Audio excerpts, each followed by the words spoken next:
Преспанското езеро секоја година губи огромни количини вода. Брегот е во кал и тиња, трската ги голта некогашните плажи, а нивото е 6 метри под нормалниот водостој.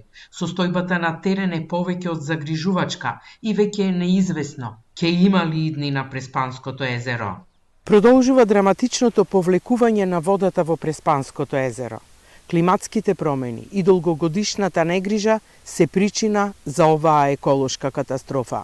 Сместена меѓу два национални паркови Галичица и Пелистер, со исклучителна природна убавина и потенцијали, Преспа ги има сите предуслови за развој, но туризмот пропаѓа со иста динамика како и повлекувањето на езерото, а сега веќе се отвора и прашањето за опстанокот на живиот свет. Туризмот е загрозер. Преспа беше една и единствена, сега дојде на најниско ниво.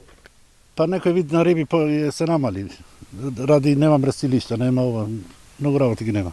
Со години се најавува спас за Преспанското езеро, но досега речиси и да нема конкретни мерки. Климатските промени, користењето на водата за наводнување, истекување под земја се едните од најголемите закани со кои сите треба да се соочиме и да ги решиме.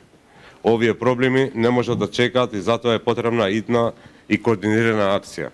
Денеска по иницијатива на Министерството за животна средина, поддржана од Албанија и Грција, пристигна советодавната мисија од Рамсарската конвенција под чија заштита е Преспанското езеро.